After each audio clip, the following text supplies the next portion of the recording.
desafiante. Todo el mundo creía que era un trastorno negativista desafiante en su primera etapa, pero resulta que no. Entonces, ¿cuál es el problema de esta china de 6 años con esas características comportamentales? ¿Cómo? Pautas de crianza, no, tampoco.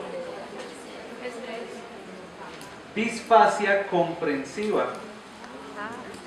¿Saben lo que es la disfasia comprensiva, cierto? ¿Qué es la disfasia comprensiva? ¿Qué es la disfasia comprensiva? Un trastorno en la comprensión del lenguaje. Yo escucho, pero no comprendo lo que me están diciendo. ¿Cómo me di cuenta? La niña entró al consultorio, empecé yo a hablarle, ¿a qué vienes acá? Venimos a mirar cómo estás construyendo tu felicidad, parece que no eres muy feliz. Entonces vamos a mirar varias partecitas de tu cerebro. Pon las manos sobre el escritorio. Y la niña dejó las manos en las piernas, me miraba y se reía. Entonces yo le dije a la niña, ¿qué entendiste que yo te dije? Que dejara las manos quietas. ¿Sí? Ahí fue donde yo dije, miércoles, ya sé por dónde va el agua al molino. Y empecé a profundizar y en efecto sí, una clara disfasia comprensiva que nadie sabía que era eso. Obviamente una niña muy maltratada, porque entonces la profesora todo el tiempo la asumía como una niña desafiante. Y claro, cuando la niña no entiende, se ríe porque no está entendiendo muy bien lo que le está diciendo el adulto. ¿Sí?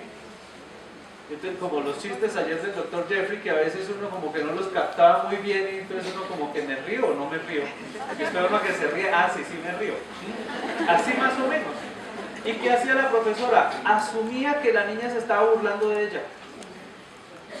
Y entonces cada vez la profesora le andaba más duro y ahí sí obviamente la niña de vez en cuando desobedecía, de vez en cuando molestaba, fregaba la vida. Pues claro, pues está siendo maltratada. Y exactamente lo mismo pasaba en casa. Además que hay una particularidad en este caso, los papás trabajan con las petroleras.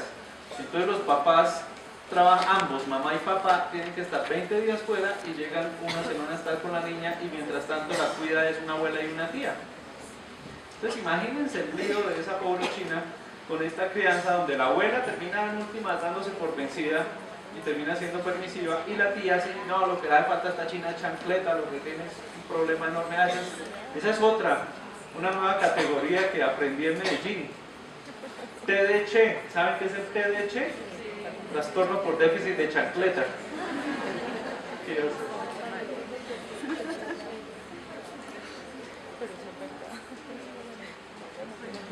Cuando empiezo a hacer la evaluación neuropsicológica y empiezo a analizar procesamiento auditivo y habilidades metalingüísticas, todo está muy por debajo de la media, está casi 2 o 3 desviaciones estándar por debajo de la media.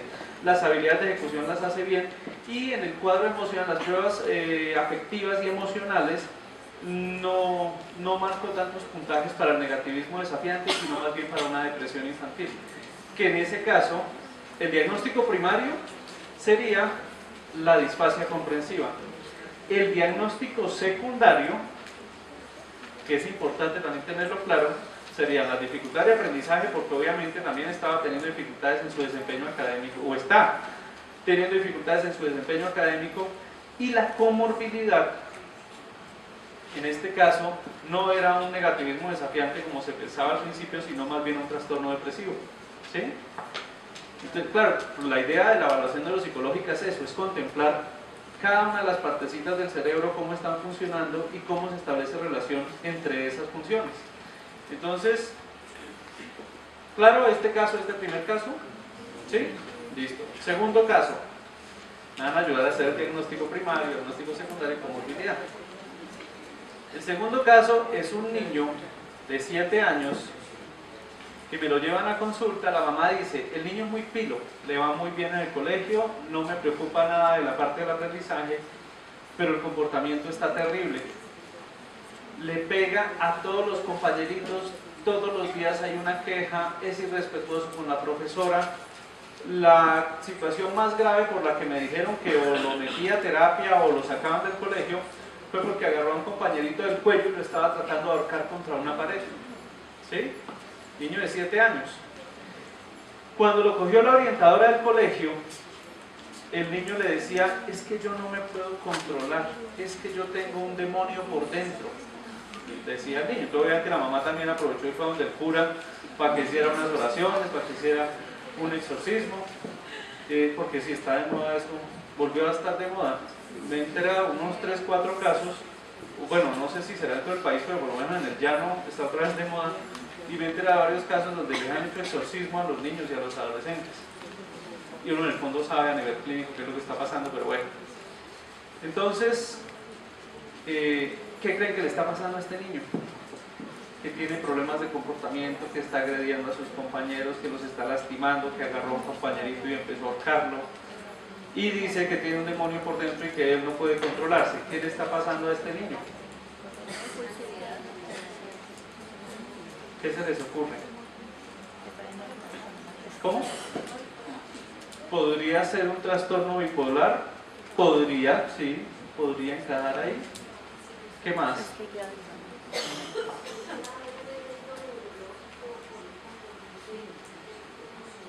Uno... Ajá. Sí, eso es una hipótesis muy cierta. Para los que no alcanzaron a escuchar, un posible evento neurológico. Y por eso precisamente lo habían mandado ya a hacer un electro y el electro salió normal. Salió normal, la parte neurológica salió normal. ¿Sí? Uno podría pensar... No, la parte neurológica totalmente descartada. Uno podría pensar, el caso de este niño, ya cuando uno lo tiene ahí en vivo y en directo, uno diría, no, este chino está o desarrollando ya desde tan pequeñito un trastorno disocial o un trastorno psicopático. ¿Sí? Empecé yo a trabajar con el chino y después de unas 3 sesiones, oh sorpresa, este jovencito estaba siendo abusado desde hacía 2 años por su padrastro. ¿Entienden el simbolismo de tengo el demonio por dentro? ¿Entienden ese simbolismo? A eso hay que prestarle mucha atención. Y miren cómo uno fácilmente establece un diagnóstico superficial desde las características comportamentales y no va a la base del problema. ¿Cómo hice para descubrir la base del problema? Empecé a decirle al niño, yo creo que tú estás sintiendo mucha rabia. Y él me decía, no, bueno, porque como le enseñaron desde chiquito a negar las emociones, esto los conté en el taller. ¿Ayer se los conté o no? No. Te aprovecho y se los cuento a los que no estuvieron en el taller. Resulta que a todos nosotros desde pequeñitos nos enseñaron a negar nuestras emociones y lo peor de todo es que seguimos haciéndolo con los niños. ¿Sí? Cuando un niño se cae, ¿qué es lo primero que hacemos? No pasó nada, mi amor, no pasó nada. Párate que no pasó nada, cuando realmente sí pasó. Le está doliendo, está raspado, le está saliendo sangre, pero para nosotros no pasó nada. En nuestra angustia de que el niño no se descomponga emocionalmente y no empiece a llorar. Entonces desde ahí les enseñamos a los niños a que nieguen su sentir. Entonces aprenden a ser deshonestos con su sentir. Entonces por eso cuando ellos tienen esas manifestaciones comportamentales tan agresivas y tan violentas, y uno les dice, no pasó nada, ¿sí? Ellos aprenden a contestar después cuando uno les pregunta, ¿lo que tú tienes es rabia? No tengo nada, yo estoy bien. Entonces le digo yo al niño, bueno, yo sé que tú tienes rabia, ¿qué será lo que te tiene con tanta rabia? No sé. Bueno, y seguimos jugando. Seguimos jugando con los muñequitos. Tengo una casita muy bonita de donde están los muñequitos, el papá, la mamá y los niños. Entonces seguimos jugando cuando él me dice, yo te conté que mi padrastro que día me regaló un juguete. Entonces inmediatamente yo dije, el problema es con el padrastro. ¿Sí? Dije, ya. Y empezamos a hablar del padrastro. Y ahí fue donde me di cuenta que él empezó a tratar de evadir el tema, con los ojitos, con su lenguaje corporal. Y entonces ahí ya fuimos profundizando y finalmente soltó el rollo. ¿Sí? Entonces, ¿cuál sería el diagnóstico primario? Un abuso sexual. Y lo que hay que trabajar es eso. y el complique para manejar la familia, para manejar la esposa. Además que ahí se une otro factor. Como es un niño cuyo papá biológico es ausente, la única figura masculina que tiene es su padrastro, y él entra en angustia porque no quiere delatar a su padrastro, porque sabe en el fondo que puede pasar cosas malas con el padrastro si la gente se entera que él es abusado, que él es el abusador, el padrastro, ¿sí? Entonces es bien complicado el casito, no es nada fácil, pero por lo menos cuando el niño destapó su malestar emocional, empezó a cambiar el comportamiento en el colegio. Ya lo otro es lo que uno hace dentro del consultorio con él y con la familia, ¿sí? Diagnóstico secundario sería la consecuencia, que serían en este caso todas las manifestaciones comportamentales, y en este caso no habría comorbilidad porque de por sí ya el diagnóstico primario está marcando todo el cuadro emocional y afectivo.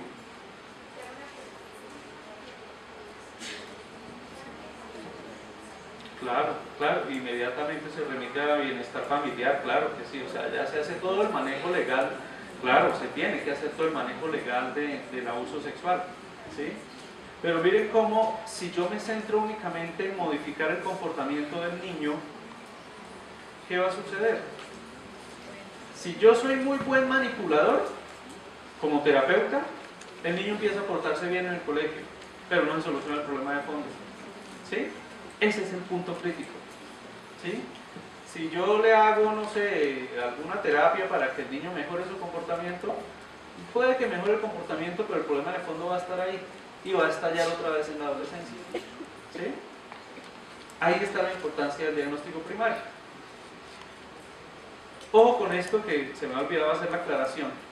El diagnóstico solamente nos sirve a nosotros. Al niño y a la familia no le sirve, ¿sí? A los profesores, dependiendo de los profesores, depende del tipo de profesores. Les voy a poner un ejemplo sencillo. Cuando uno le dice a un niño, mira, es que tú eres depresivo, ya se tiró ese chino de por vida. Sí, porque de ahí en adelante ese niño, cualquier momento en el que esté triste, va a decir, es que como yo soy depresivo. Lo mismo cuando a un chino le decimos, es que tú eres hiperactivo, ya nos tiramos ese chino de por vida. Ese chino va a estar saltando, brincando, le dice, venga papito, quédese quieto, sentadito, es que yo no puedo porque soy hiperactivo. Ese es el riesgo del diagnóstico.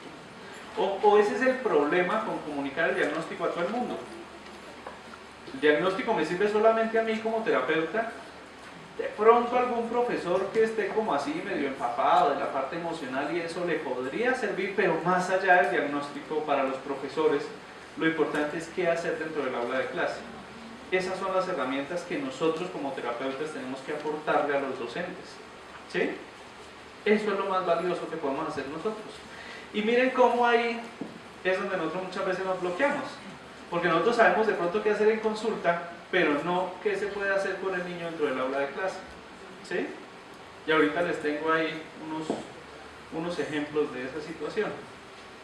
Y el último caso, un niño diagnosticado con déficit de atención e hiperactividad,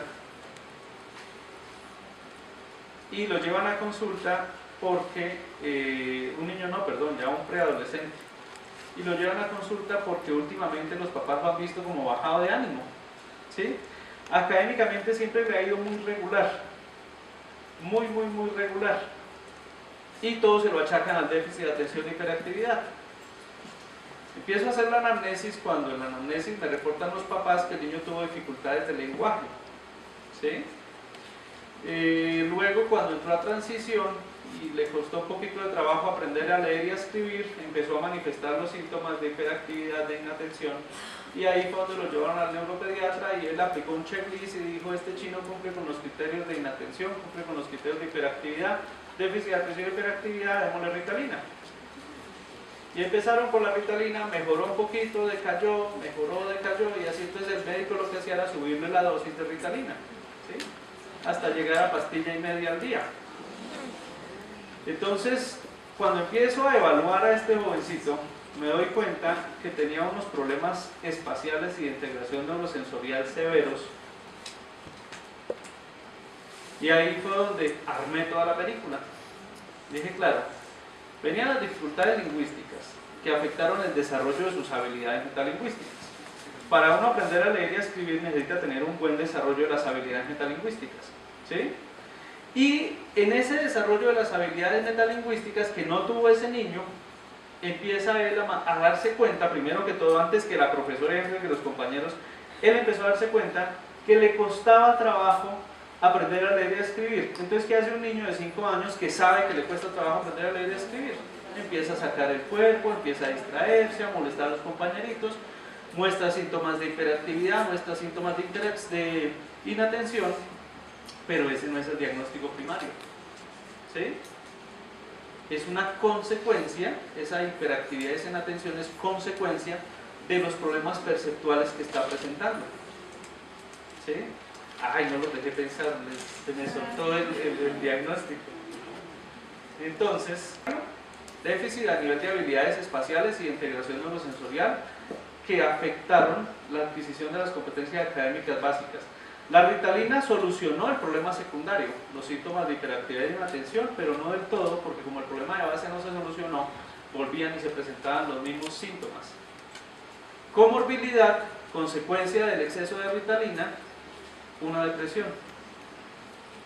¿Sí? Una depresión química desarrollada por el uso de la Ritalina. ¿Sí? ¿Se dan cuenta la importancia de tener un buen diagnóstico, un diagnóstico claro? Cuando uno hace diagnósticos superficiales basados única y exclusivamente en el comportamiento, es muy probable que cometamos muchos errores. ¿Sí? Y aclaro, no estoy en contra de la Ritalina funciona, pero cuando realmente el diagnóstico primario es déficit de atención y hiperactividad, que realmente cada vez son más poquitos los niños que tienen déficit de atención y hiperactividad. ¿Sí? Es más, de una vez, como así una clavecita para los psicólogos y para los orientadores, nunca existe la comorbilidad de ansiedad con déficit de atención. Es decir, un niño con déficit de atención nunca es ansioso. Si ustedes ven un niño que aparentemente tiene déficit de atención e hiperactividad y lo ven ansioso, el problema de base no es el déficit de atención, el problema es la ansiedad. Y la ansiedad está generando síntomas de inatención y de hiperactividad. ¿Sí? Un niño con déficit de atención primario es un niño que no va a ser ansioso. Por el contrario, es un chino súper extrovertido, súper buena gente, súper querido, súper amable, que le cae bien a todo el mundo, que se muestra seguro de sí mismo, pero es un despelote. Más obviamente todo el tema de las funciones ejecutivas, de la alteración en las funciones ejecutivas, que hace 2 años se revaluó un poco de si sí, si no, pero igual ahí vamos en ese trabajo. ¿Clara la importancia de este tipo de diagnóstico? ¿Qué es primario? ¿Qué es consecuencia de? ¿Y qué está comórbido? Ahora vamos a ver qué es lo que podemos hacer dentro del aula de clase para trabajar. Y miren cómo en este último caso aparece la delgada línea entre lo cognitivo y lo conductual. ¿Sí se dan cuenta en este último caso? Ahí está. Esa es la delgada línea entre lo cognitivo y lo conductual. Cuando yo tengo un problema de base, que puede ser de aprendizaje, pero me genera una serie de comportamientos, unas alteraciones conductuales, que obviamente hay que trabajar, pero hay que tener claro que lo primario es lo cognitivo, ¿sí? Y como si yo tengo claro ese diagnóstico, no voy a cometer errores a la hora de establecer un proceso de intervención. ¿Listo? Ahora, si hablamos de trastornos de aprendizaje a nivel de procesos cognitivos, las mejores herramientas que les podemos dar nosotros a los profesores son estas que aparecen acá. Estimular procesos perceptuales, estimular memoria, estimular pensamiento. Resulta que cuando nos llega algún profesor y dice, es que este chino tiene alguito, tiene un ruidito raro, me dicen algunos profes, yo le siento un ruidito raro a este chino. Les recuerdo que todo esto está en las memorias, ¿no? Adicional, yo de generoso les hice un súper documento muy chévere para que tengan no solamente la presentación, sino también el documento que sustenta todo esto. Chévere, el documento es bien interesante.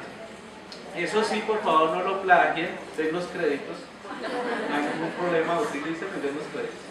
Entonces les decía, cuando llega ese profesor que le dice a uno, es que este estudiante está teniendo muchas dificultades para aprender a leer y a escribir, y entonces uno dice, sí, no, toca que le hagan una evaluación, y en la evaluación colocan, el niño tiene dislexia, quedamos en las mismas.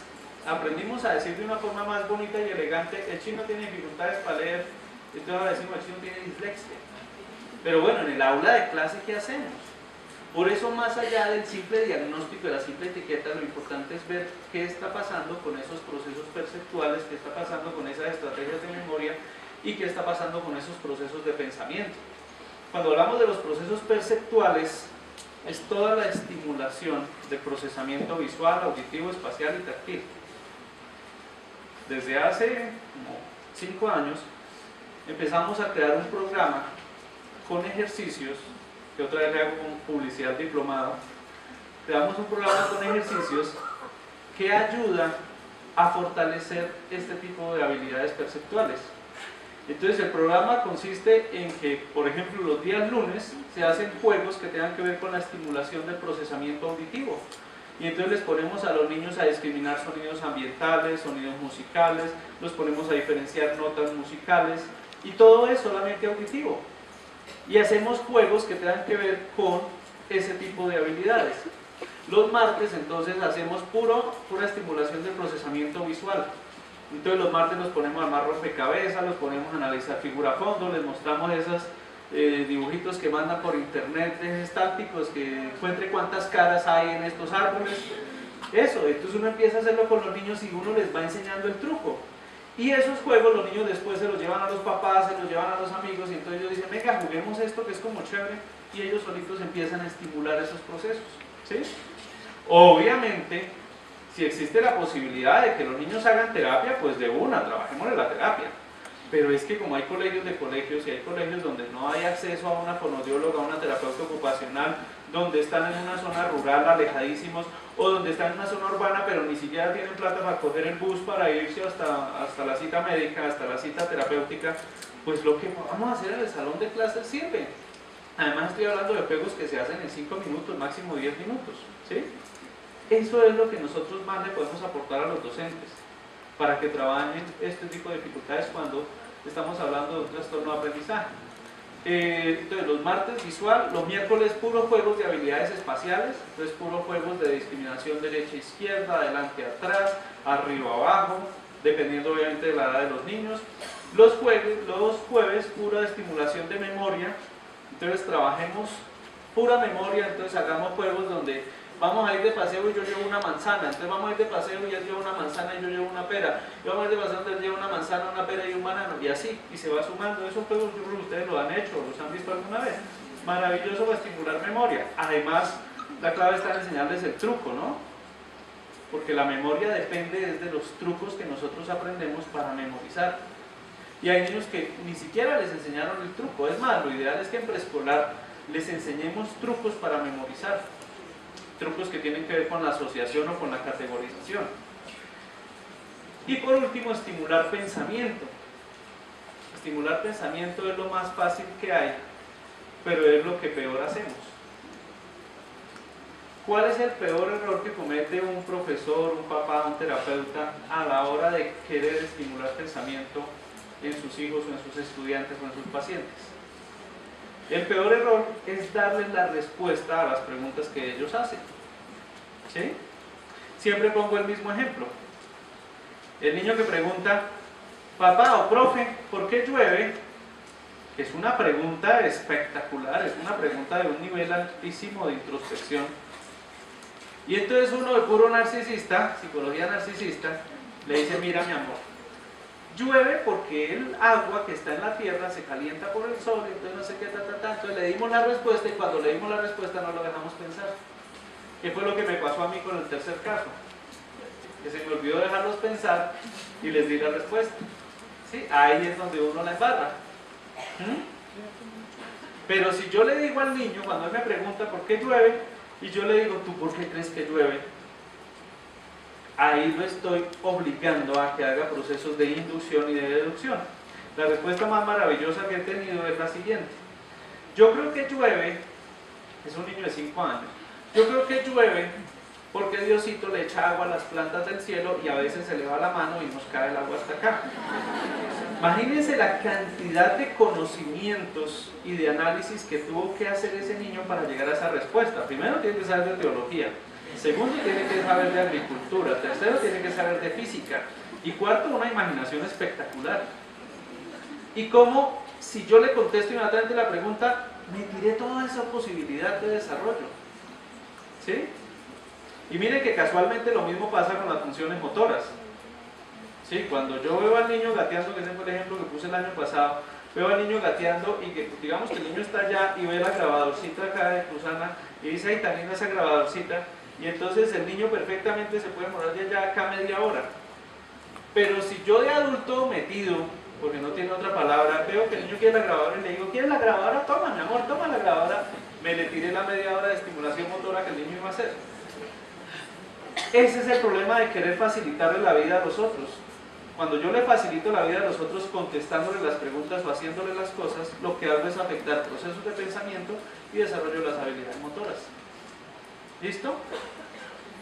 Esto que les acabo de explicar tiene que ver con el sistema cognitivo. El sistema cognitivo está relacionado con la creación de conocimientos y pensamientos, y cómo para crear esos conocimientos y esos pensamientos yo necesito hacer una integración de mis procesos perceptuales, más tener unas buenas estrategias de memoria, y adicional a eso tener unos buenos procesos de pensamiento, porque no me han facilitado la vida. Afortunadamente no me han facilitado la vida. Cuando el problema es más de tipo expresivo, o cuando uno quiere hacer todo un programa de estimulación, la idea es que trabaje el desarrollo de las habilidades expresivas orales. ¿Cuál es el primer elemento motor que se tiene que desarrollar para poder tener más adelante una adecuada expresión oral? Succión. La succión. ¿Sí? Ese ejemplo también lo he dado en varias oportunidades. Lo que va a pasar a un bebé es que su mamá biológica le dé tetero. Porque cuando la mamá biológica le da tetero, el bebé asocia el olor de la mamá con la facilidad con la que sale la leche del tetero. Porque es que sacar la leche del tetero es facilísimo, uno hace y ya, se llenó la boca de leche. En cambio, sacarle la leche a la mamá, eso sí es una cosa complicadísima. Tiene que el bebé esforzarse mucho para sacarle la leche a la mamá. ¿Sí? Entonces, cuando la mamá no le da tetero, y si no produce suficiente leche, el esposo le da el tetero, o la abuelita, o cualquier persona le da tetero, menos la mamá, el bebé asocia el olor del papá con, bueno, me toca facilito porque me toca el tetero. Pero cuando llega donde la mamá, uy, me tocó duro acá porque el olor de mi mamá ya sé que me toca esforzarme, pero vale la pena el esfuerzo. ¿Sí? ¿Sí es claro el ejemplo? Entonces, cuando empezamos a trabajar eso, o cuando tenemos claro que eso es lo primero que se debe estimular, y nos damos cuenta si tenemos niños de 2 años, de 1 año y medio, que tienen problemas de alimentación, pues tenemos que empezar a ejercitar esos procesos motores bucolingofaciales que ayuden a una buena alimentación y que después van a permitir un adecuado lenguaje expresivo desde lo motor, porque obviamente el otro elemento importante del lenguaje expresivo es el desarrollo del lenguaje comprensivo. ¿Sí? Si yo tengo buen desarrollo motor, pero no tengo buen lenguaje comprensivo, eso va a afectar mi lenguaje expresivo. ¿Sí es claro? Entonces ahí es importante que uno esté pendiente de cómo los niños están comiendo, de qué les están mandando de onces, cómo están comiendo en el colegio, todo el desarrollo motor.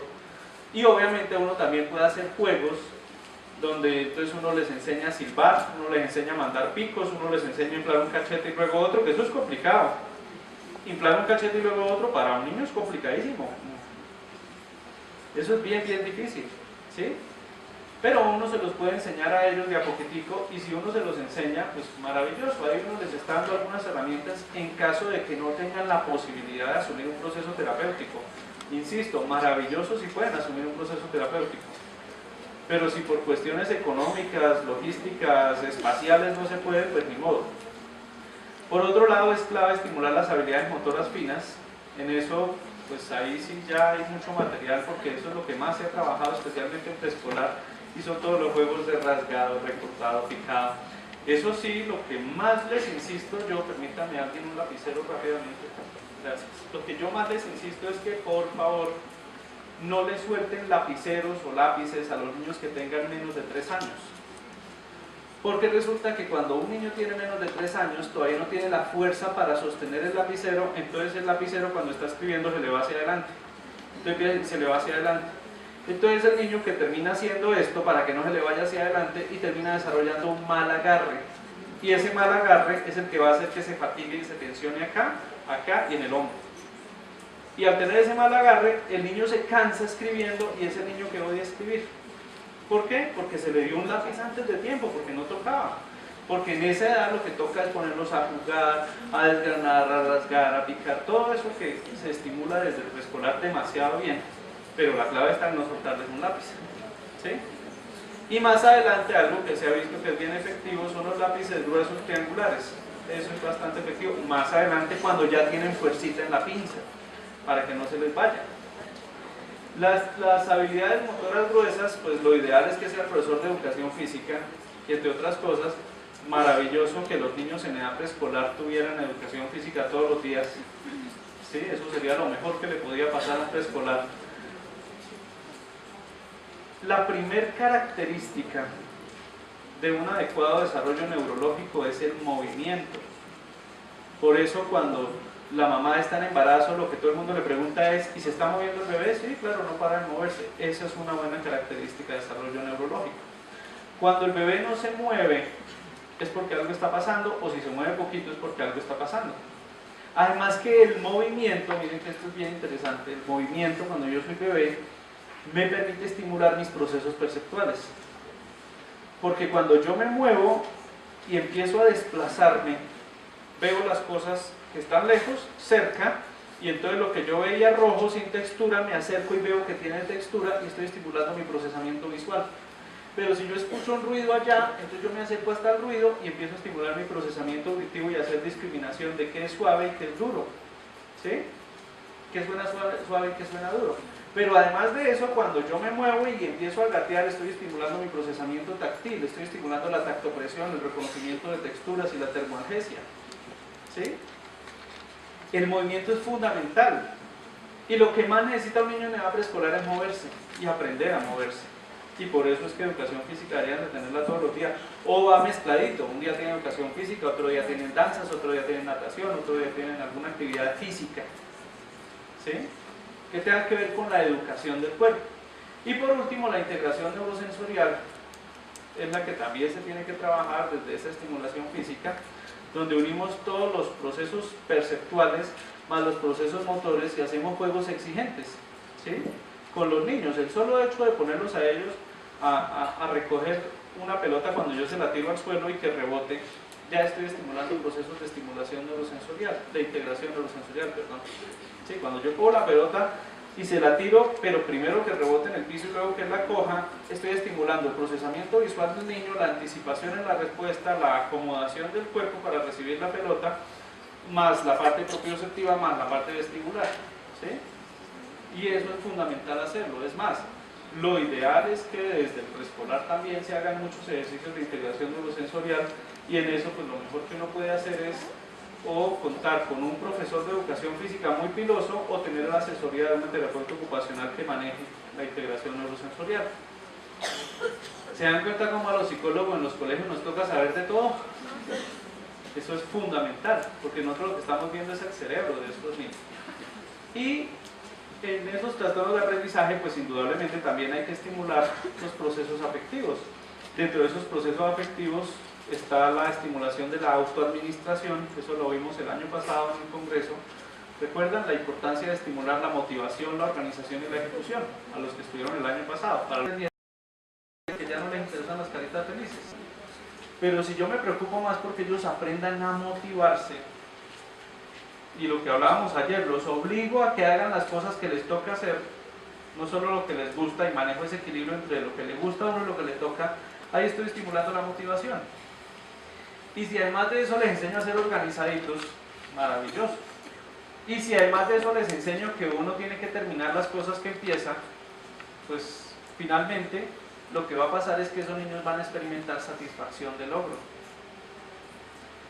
¿Qué? Motivación, organización y ejecución son los tres niveles que hacen parte de la autoadministración. La autoadministración o el proceso autoadministrativo es el equivalente a las funciones ejecutivas. Lo que pasa es que las funciones ejecutivas, que están planteadas desde el modelo neuropsicológico clínico, no contemplan la motivación.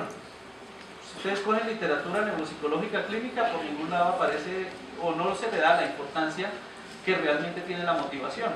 Se habla solamente de anticipación, de planeamiento, de temporalidad, de ejecución, pero no se habla de motivación.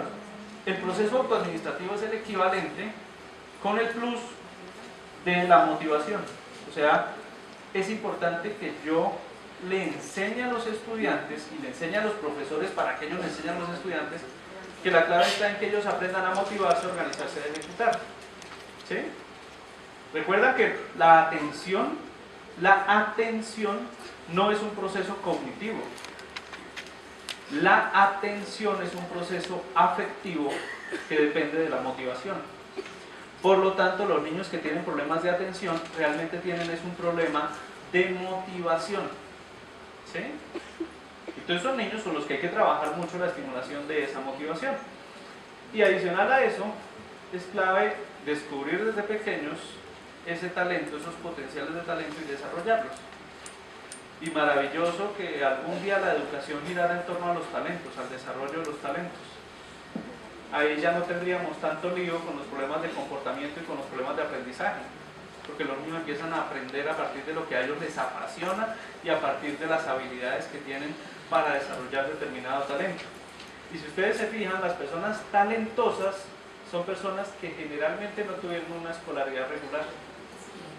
Las personas talentosas son personas que de pronto tenían su tutor para manejar los contenidos académicos, pero que desde pequeñitos tuvieron otro tipo de educación diferente basada en sus habilidades. ¿Sí? Analicen todas las personas talentosas de la humanidad. Ellos no tuvieron una educación regular. Y ahí uno podría deducir hasta dónde la educación regular atrofia el talento, el desarrollo del talento. Pero bueno, ese es otro tema, ese podría ser un tema para el Congreso del próximo año. ¿Qué pasa cuando el problema es más conductual? Esta estrategia la venimos trabajando desde hace unos 3 años y nos ha dado muy buenos resultados en edad preescolar, en edad primaria y en bachillerato. Esa estrategia, ahí me adelanté al vínculo asimétrico, ahorita hablo del vínculo asimétrico, esa estrategia es el reconocimiento emocional. ¿Sí? El reconocimiento emocional consiste en ponerle nombre a lo que se siente. Y eso lo trabajamos a fondo en el taller precongreso, por eso vale la pena que vengan a los talleres precongreso. No, mentiras.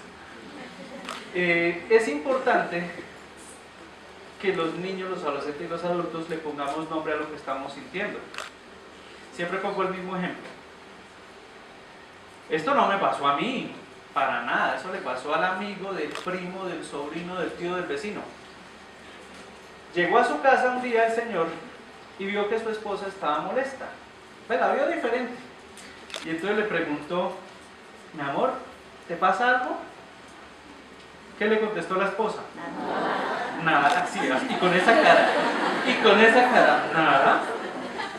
Pero obviamente esa esposa se puso el doble de brava, primero por hacer preguntas tan estúpidas, el esposo, y segundo, por no saber por qué estaba brava.